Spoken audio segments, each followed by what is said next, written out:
projeto de Deus, vamos realizar o projeto de Deus. Estamos no ar através da TVC BH, a TV comunitária de Belo Horizonte, pelo programa Palavra Ética e também via internet, para refletir com você hoje sobre a seguinte questão: eleger um democrata ou um tirano?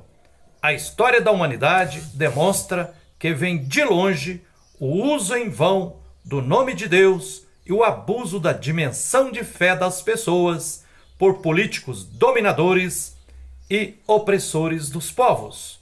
No seu sentido original, todas as religiões buscam humanizar as pessoas, religando-as com o mistério de amor e respeito que as envolve. Invocando Deus com diferentes nomes, as religiões procuram nos religar com o Ser Supremo, com o próximo, com todos os seres vivos e com o nosso eu mais profundo.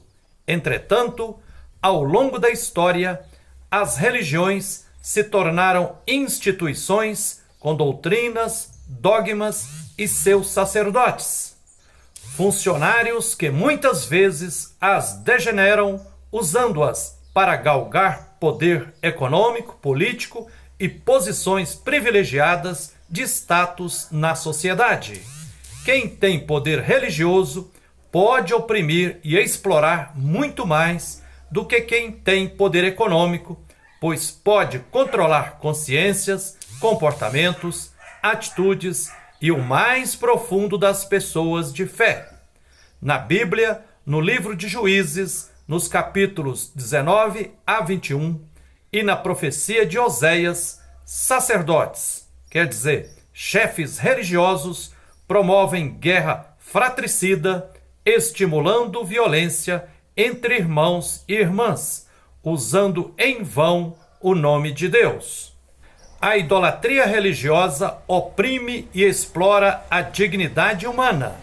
A Bíblia atesta repúdio veemente dos profetas e das profetisas à idolatria, que é adorar e servir a outros deuses, ídolos construídos por mãos humanas, que exigem sacrifícios das pessoas ludibriadas em rituais religiosos que viabilizam projetos de acumulação de ofertas, dízimo e etc., o que resulta em sacos de dinheiro para falsos sacerdotes e pastores mercenários. Imbuídos de ira santa, os profetas e as profetisas bíblicas bradam: os ídolos deles são prata e ouro, obras de mãos humanas, em muitas outras passagens bíblicas. A mais letal de todas as idolatrias é tentar domesticar o Deus da vida, mistério de infinito amor, e usá-lo para tentar criar um verniz de bondade e humanidade por opressores travestidos de bons samaritanos. Diante destes, possuído por uma ira santa e profética, Jesus Cristo chutou o pau da barraca e expulsou os mercadores do templo. Ao longo da história, ditadores e tiranos sempre usaram e abusaram da dimensão de fé das pessoas e invocaram o nome de Deus em vão. Os imperadores do sanguinário, opressor e repressor Império Romano se consideravam deuses e exigiam o culto ao imperador. Na época em que foi escrito o livro do Apocalipse, nos anos 54 a 110, os imperadores Nero e Domiciano impuseram brutal tribulação às primeiras comunidades cristãs e ao povo escravizado. Esfolaram brutalmente o povo com pesadíssima carga tributária, perseguição e repressão. Muitos líderes das comunidades foram presos, torturados e mortos. Ao escrever o livro do Apocalipse, seu autor teve que usar nome falso, João, para não ser torturado e morto. Muitas pessoas foram martirizadas, como os apóstolos Tiago e Paulo. Também foi martirizado Antipas, fiel seguidor de Jesus Cristo, membro da comunidade cristã de Pérgamo. Na invasão da África e das Américas por europeus que exerciam poder opressor, também a cruz, símbolo do cristianismo, foi levada à frente da espada que vinha escondida na mão atrás do corpo do projeto colonizador. Em nome de uma fé idólatra, negros e indígenas foram criminalizados e demonizados como se não fossem humanos. Esta violência religiosa pavimentou o caminho para o massacre e o genocídio de povos negros e indígenas e a brutal escravidão imposta no Brasil há mais de 350 anos.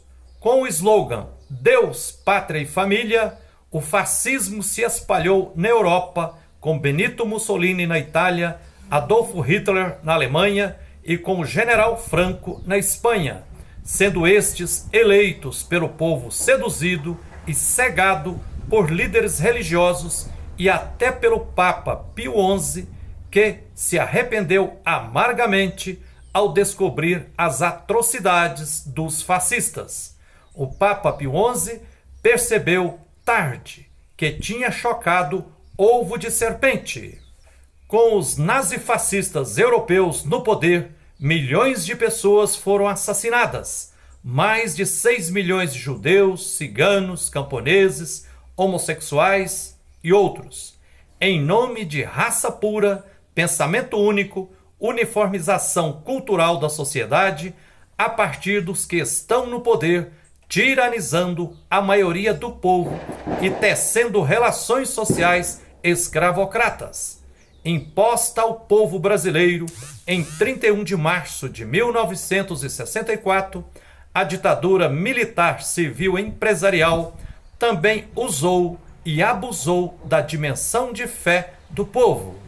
Usando os símbolos nacionais, bandeira do Brasil, o verde-amarelismo e o patriotismo xenófobo, houve marchas religiosas idolátricas em defesa da família, Deus e propriedade, em apoio à ditadura militar que se implantava e que mentirosamente alegava ser um regime que livraria o Brasil do comunismo, cortina de fumaça para um projeto de dominação política e econômica, que abriu as portas do Brasil para as empresas transnacionais com desnacionalização da nossa economia.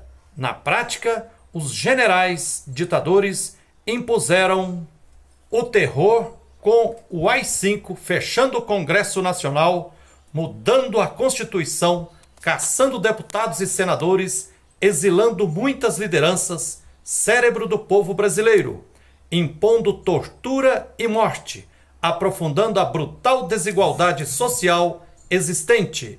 Sob a baioneta dos generais tiranos, a reforma agrária foi bloqueada com perseguição brutal às mais de 1.200 ligas camponesas existentes e a latifundiarização do país foi incrementada.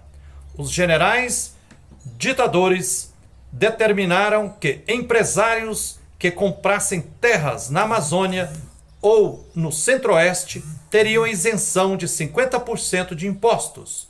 Criado e difundido por Paulo Freire, um movimento de educação de base, o MEB, foi extinto, porque interessava à ditadura manter altíssimas taxas de analfabetismo no meio do povo. Obras faraônicas, como a rodovia transamazônica, foram feitas para abrir caminho para a invasão da Amazônia e o endividamento do Brasil perante os Estados Unidos e empresas transnacionais. A ditadura impediu a realização de reformas sociais de base necessárias para construirmos justiça agrária, social e urbana. Agora, nas eleições de 2022, novamente está acontecendo o uso e o abuso escancarado do nome de Deus e de versículos bíblicos para tentar justificar um projeto de poder ditatorial e a implantação de mais uma ditadura no Brasil. Isso é brutal idolatria. Será atitude suicida autorizar pelo voto o início de mais uma ditadura no Brasil, que sob a tirania de uma pessoa desumana será sanguinária e precipitará o fim da humanidade. Além de milhares de humanos mortos, será a devastação completa da biodiversidade e da Amazônia, o que secará os rios aéreos, causando a desertificação das regiões centro-oeste, sudeste e sul do Brasil. O inominável antipresidente, em conluio com falsos pastores e padres mercenários, segue abusando da dimensão religiosa das pessoas, seduzindo e cegando muita gente. Há tantos sinais que demonstram que Bolsonaro não é cristão e nem defensor da família. Como pode ser aceito como defensor da família alguém com a história familiar que tem, que já agrediu e ofendeu tantas mulheres, que tem ligações com milicianos, com inúmeros casos de rachadinhas envolvendo funcionários fantasmas, que tem como ídolo o torturador Ustra, que assinou 34 decretos flexibilizando o acesso a armas que só aumentam a violência, que atrasou em 6 meses a compra de vacinas, desdenhou da dor de quem estava asfixiada pela Covid-19 e assim condenou à morte quase 700 mil pessoas? Como pode alguém ser aceito como paladino da moralidade com mais de 17 casos de corrupção constatados e que coloca muita coisa suspeita sob sigilo de 100 anos? Como pode ser considerado digno e competente para ser reeleito presidente do Brasil alguém que desgovernou o Brasil nos últimos 4 anos, impondo fome atroz a mais de 33 milhões de pessoas? Proibindo fiscais do governo federal de fiscalizar o desmatamento da Amazônia, em conluio com garimpeiros e invasores de terras dos povos indígenas, não demarcando nem 1 centímetro de terra dos indígenas, fustigando e ameaçando o Supremo Tribunal Federal para não julgar e demonstrar a inconstitucionalidade da esdrúxula tese do marco temporal? Lula não é perfeito, mas é 1000 vezes melhor que o inominável antipresidente. Em 8 anos como presidente do Brasil, ele demonstrou que tem compromisso com a democracia, com políticas públicas que garantem a dignidade e o desenvolvimento do povo. Compromete-se agora com o aumento anual e real do salário mínimo, com a continuidade do Bolsa Família Auxílio Brasil de R$ 600, com o resgate de políticas públicas que atendam às reivindicações justas e legítimas dos povos indígenas, quilombolas e de todos os outros povos e comunidades tradicionais. Compromete-se com políticas que asseguram o combate ao racismo, à homofobia e ao feminicídio, com investimento pesado no SUS e na educação pública, da creche ao pós-universidade, com a fiscalização e coibição do desmatamento ilegal, com apoio à agricultura familiar na linha da agroecologia, com a política externa cidadã que garanta a responsabilidade que o Brasil tem no contexto internacional. Enfim, aprendamos com a história do fascismo, que nos diz que muitos ditadores e tiranos foram eleitos usando e abusando do nome de Deus e acenando de forma hipócrita para as pessoas religiosas. O fascismo é ovo de serpente e não pode ser chocado. Para o bem do povo, do meio ambiente e das próximas gerações, justo e ético é votar no segundo turno, dia 30 de outubro próximo, agora 2022, em Lula para presidente do Brasil, número 13. É isso aí, que a luz e a força divina nos inspirem sempre na luta por direitos e por tudo que é justo. Um abraço terno de Frei Gilvander Moreira e até o próximo Palavra Ética. Vamos realizar o projeto de Deus. O projeto de Deus é fartura na mesa. O projeto de Deus não gera pobreza. O projeto de Deus é que haja partilha de toda a riqueza. Vamos realizar o projeto de Deus. Vamos realizar o projeto de Deus. Vamos realizar o projeto de Deus. Vamos realizar o projeto de Deus.